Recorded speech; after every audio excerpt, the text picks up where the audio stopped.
आज 19 अप्रैल 2023 दिन बुधवार की साकार मुरली। आइए अब सुनते हैं मीठे बाप दादा के महावाक्यों को। मीठे बच्चे, अब स्वीट होम चलना है, इसलिए पूरी दुनिया के कर्मों की लेन देन अथवा हिसाब किताब चुकता करो। योग बल से विकर्मा जीत बनो। प्रश्न: तुम बच्चे लाइट हाउस बनकर बाप से योग क्यों लगाते हो? उत्तर: क्योंकि तुम्हें सबको इस नरक रूपी खारी चैनल से पार ले जाना है। तुम मुक्ति धाम और जीवन मुक्ति धाम में जाने के लिए योग में बैठ हर एक को सर्च लाइट देते हो। तुम रूहानी पंडे भी हो। तुम्हें सबको स्वीट होम का रास्ता बताना है, सबको ज्ञान और योग के पंखे देने हैं। गीत: प्रीतम आन मिलो। ओम शांति। बच्चों को समझाया गया है, जब रात अंधेरी हो जाती है तब ही प्रीतमाओं का प्रीतम आते हैं, अर्थात सजनियों के साजन आते हैं। सजनी क्यों कहा जाता है? क्योंकि आत्मा जब शरीर के साथ है तो सजनी है। सजनियां अपने अशरीरी साजन को याद करती है। बाप कहते हैं, बच्चे तुम जानते हो परमपिता परमात्मा परम धाम से आकर इस शरीर में प्रवेश कर पढ़ाते हैं, गुह्य बातें सुनाते हैं। बाप ने समझाया है, बच्चे अपने को अशरीरी समझो। मैं आत्मा हूँ, यह मेरा शरीर है। आत्मा को यह निश्चय हुआ कि अब घोर अंधियारा है, अर्थात दुनिया तमो प्रधान है। यह दुनिया अब विनाश होनी है। बाप आए हैं हमको ले चलने। अशरीरी हो चलने से सन्नाटा हो जाएगा। आत्मा जब अशरीरी बनती है तो घर में सन्नाटा हो जाता है ना। रात को आत्मा है तो शरीर में, परंतु आत्मा थक करके अशरीरी बन जाती है, शरीर का मान नहीं रहता, तो इसको नींद कहा जाता है। तुम बच्चों को यहाँ बैठ अपने को अशरीरी समझना है तो शांति का सन्नाटा हो जाएगा। समझेंगे जैसे कि यहाँ अशरीरी बैठे हुए हैं, घर से एक आदमी चला जाता है तो कितना सन्नाटा हो जाता है। तो जब इतनी सब आत्माएं चली जाएंगी, सबके शरीर खत्म हो जाएंगे तो कितना सन्नाटा हो जाएगा। करोड़ों मनुष्य मरेंगे। यह तो बेहद का घर है ना, सब आत्माएं वापिस जाएंगी। तुम जानते हो बाप है ज्ञान का सागर। अगर सर्वव्यापी कहे तो हर एक ज्ञान सागर पतित पावन हो जाए, परंतु ऐसे तो है नहीं। बाप बैठ बच्चों से बात करते हैं कि जैसे मैं परम आत्मा स्टार हूँ, तुम भी ऐसे स्टार हो। सिर्फ मैं जन्म मरण में नहीं आता हूँ, तुमको जन्म मरण में आकर पार्ट बजाना है 84 जन्मों का। जैसे तुम आत्मा हो, मैं भी आत्मा हूँ, परंतु महिमा सबकी अपनी अपनी है। प्रेसिडेंट, प्राइम मिनिस्टर सबका अलग अलग पार्ट है, ऐसे मेरा पार्ट भी अलग है। मैं नॉलेजफुल हूँ, अभी बच्चों को नॉलेज देता हूँ।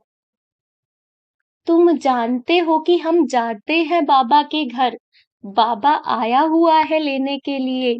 बाबा हमारा गाइड, लिबरेटर, दुख से छुड़ाने वाला है। तुम हो पांडव सेना, तुम जानते हो हम यात्रा पर है। हमारा पंडा स्वयं परमपिता परमात्मा है। तुम भी रास्ता बताते हो, तो तुम ब्राह्मण रूहानी पंडे ठहरे। वे ब्राह्मण जिस्मानी पंडे हैं। सभी को कहना है, चलेंगे यात्रा पर। मित्र संबंधी आदि सबको बोलो, चलोगे रूहानी यात्रा पर। जैसे कोई यात्रा पर जाते हैं तो अपने नजदीक बिरादरी वाले को कहते हैं, ऐसे तुमको भी बाप कहते हैं, यात्रा पर चलोगे। यह रूहानी यात्रा रूहानी पंडे ही सिखा सकते हैं। स्वीट होम का रास्ता वही जानते हैं। जिस्मानी पंडा रूहानी बन सकता, लेकिन रूहानी पंडा फिर जिस्मानी पंडा बन ना सके। बाप थोड़े ही तुमको कहेंगे कि जिस्मानी यात्रा पर जाओ। पंडे तब बन सकेंगे जब देख कर आए हो। ऐसा तो कोई है नहीं जो स्वीट होम देखकर आया हो और वहां ले जाए। स्वीट होम को वह जानते ही नहीं। आत्मा के पंख टूटे हुए हैं। जब तक बाप न आए तब तक पंख मिल ना सके। मलहम पट्टी कोई कर ना सके।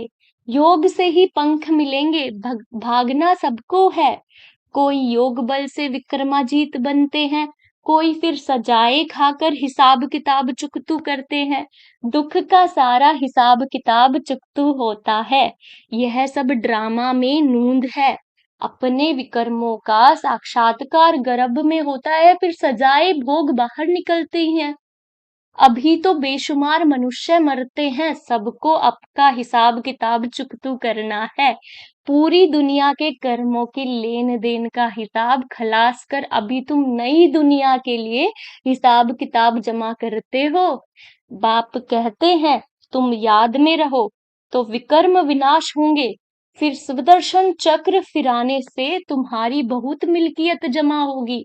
योग के साथ ज्ञान से वेल्थ मिलती है।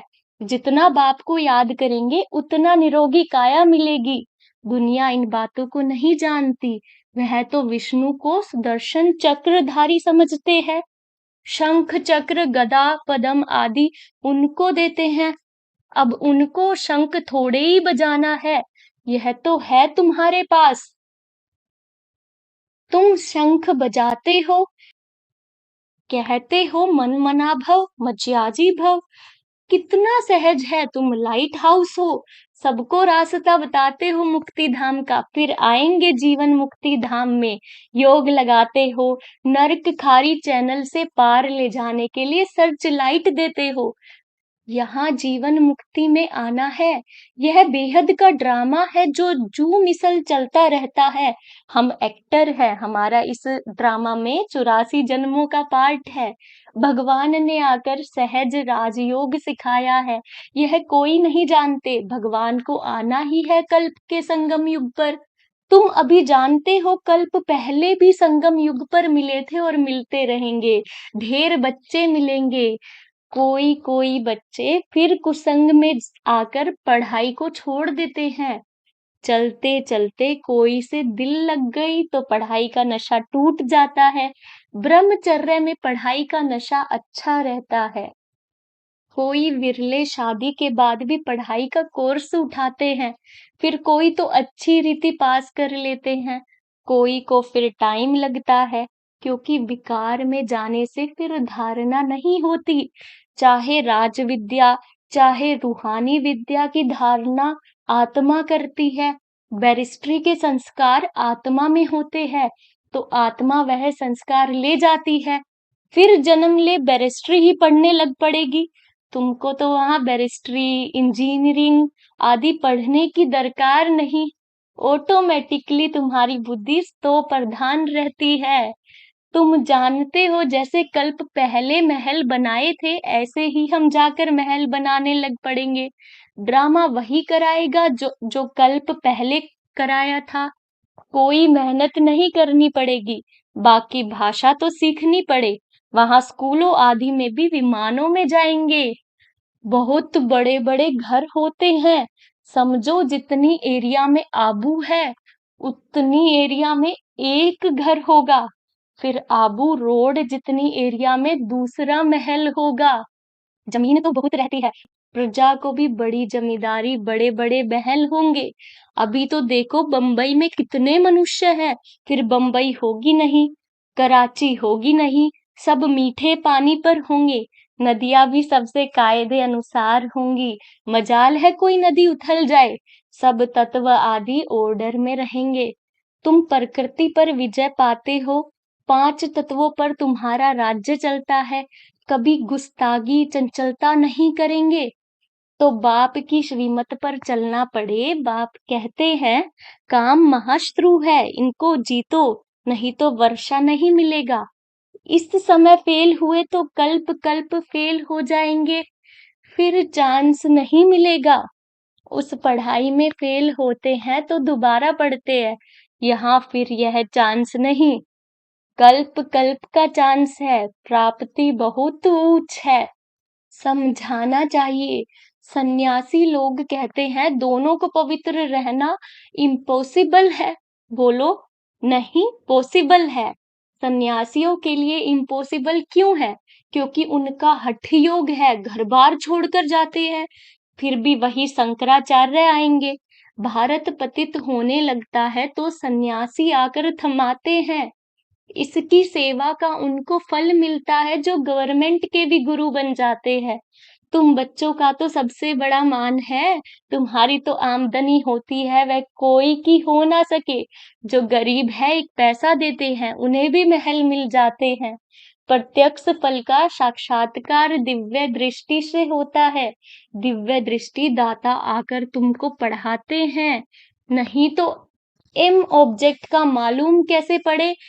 इसलिए माताओं को साक्षात्कार कराता हूँ। मीरा ने कितनी तपस्या की, परंतु वह कोई वैकुंठ की मालिक बन ना सके। बाप कहते हैं साक्षात्कार मैं कराता हूँ। 1 सेकंड में दिव्य दृष्टि मिलने से वैकुंठ में जाए डांस करते हो। इसमें कोई तपस्या आदि की बात नहीं।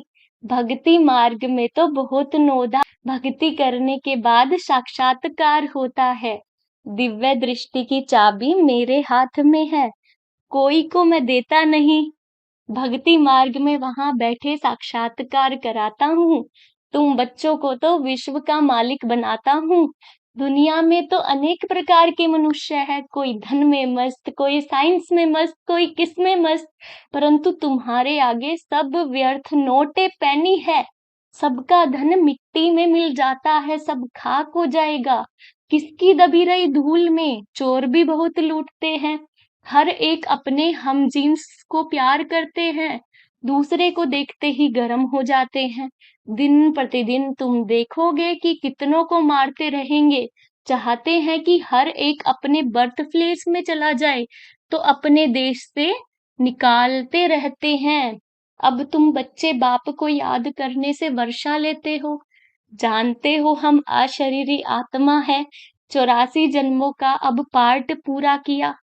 कितने करोड़ आत्माएं हैं। सभी की जीवन कहानी तो नहीं बताएंगे ना, मुख्य की ही बताएंगे। मुख्य तुम हो, तुम्हारा मंदिर बना हुआ है। जगत अम्मा जगत पिता के बच्चे तो बहुत होंगे। वैकुंठ का भी यादगार है।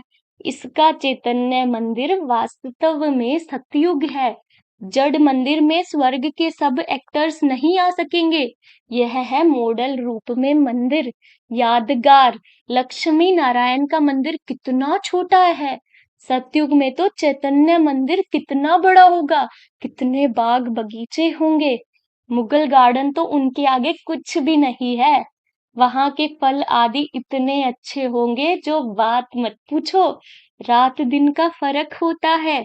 जैसे झाड़ पुराना होता है तो फल देते देते खत्म हो जाता है। कहा जाता है अब झाड़ सड़ गया है। यहाँ की हर चीज खत्म होनी है। वहाँ के आम बड़े बड़े फर्स्ट क्लास होंगे। हम अब राजधानी स्थापन करते हैं श्रीमत पर, तो श्रीमत पर चलना पड़े ना, पवित्र भी बनना पड़े। मुश्किल तो कोई बात नहीं है। एक जन्म पवित्र रहने से 21 जन्म स्वर्ग की रजाई करेंगे। फिर भी ऐसा कौन होगा जो पवित्र नहीं बनेगा, श्रीमत पर नहीं चलेगा? तुम जानते हो भारत सचखंड था, यहाँ सच्ची बादशाही थी। अभी यह है झूठ खंड। हर बात में झूठ बोलते रहते हैं। कह देते हैं फलाना ज्योति ज्योत समाया अथवा निर्वाण धाम गया। अब तुम जानते हो निर्वाण धाम तो रहने का स्थान है। तुम हर एक बात यथार्थ बताते हो। बाप को ट्रुथ कहते हैं। वह सचखंड स्थापन करते हैं। भक्त जन्म बाई जन्म भगवान को याद करते हैं, परंतु उनको भगवान का पता नहीं है। वह प्रीतम अब तुम बच्चों को राज्य भाग्य देकर खुद छिप जाते हैं। सब कहते हैं तुम्हारी गत मत तुम ही जानो, तो जरूर कोई भी नहीं जानते हैं। हे प्रभु, तुम्हारी गतमत तुम ही जानो, और न जाने कोई श्रीमत से क्या होगा। गति सदगति वह तुम ही जानो। अब तुम बच्चों को बाप श्रीमत देते हैं, अपने को आत्मा समझ मुझे याद करो। टीचर यह प्रतिज्ञा कराएंगे क्या, मैं तुमको बैरिस्ट्री की गद्दी पर बिठाऊंगा। वह तो खुद पढ़कर बैरिस्ट्री की गद्दी पर बैठेंगे। बाप भी कहते हैं कि जितना याद करेंगे तो योग से सब पापों से मुक्त होंगे। याद करने से तुम्हारी आत्मा जैसे मेरे पास आ रही है, अपने पास चार्ट रखना है। कोई का चार्ट आधे घंटे का होगा, कोई का 1.25 घंटे का होगा, कोई का तो 5 मिनट भी नहीं। कोई का तो बहुत अच्छा चार्ट है।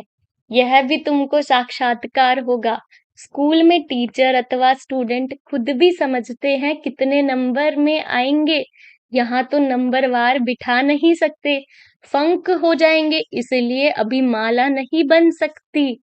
माया अच्छे अच्छे को भी नीचे ऊपर कर देती है। श्रीमत पर नहीं चलेंगे तो माया घूसा मार देगी। इसमें है मेहनत। हम अब जाते हैं परम धाम। 84 जन्म पूरे हुए, बाबा आए हैं लेने के लिए, तो बाप को याद करना है।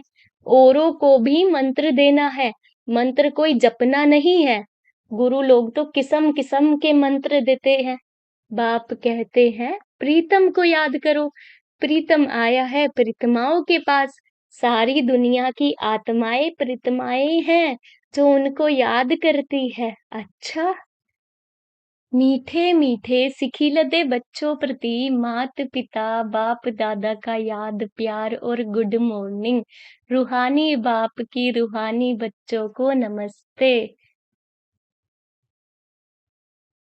हम रूहानी बच्चों की रूहानी मात पिता बाप दादा को याद प्यार गुड मॉर्निंग और नमस्ते। धारणा के मुख्य सार। कुसंग में आकर कभी भी पढ़ाई नहीं छोड़नी है। किसी भी देहधारी से दिल नहीं लगाना है। पापों से मुक्त होने की विधि याद है, इसलिए याद का चार्ट जरूर रखना है। याद में रहने की अपने आप से प्रतिज्ञा करनी है। वरदान।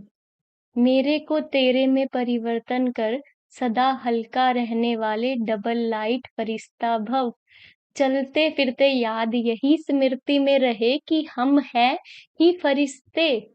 फरिश्तों का स्वरूप क्या, बोल क्या, कर्म क्या, वह सदा स्मृति में रहे, क्योंकि जब बाप के बन गए, सब कुछ मेरा सो तेरा कर दिया, तो हल्के फरिश्ते बन गए।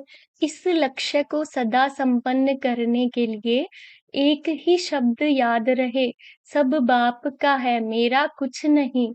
जहां मेरा आए वहां तेरा कह दो, फिर कोई बोझ फील नहीं होगा। सदा उड़ती कला में उड़ते रहेंगे। स्लोगन। बाप के ऊपर बलिहार जाने का हार पहन लो, तो माया से हार नहीं होगी। बाप के ऊपर बलिहार जाने का हार पहन लो, तो माया से हार नहीं होगी। ओम शांति।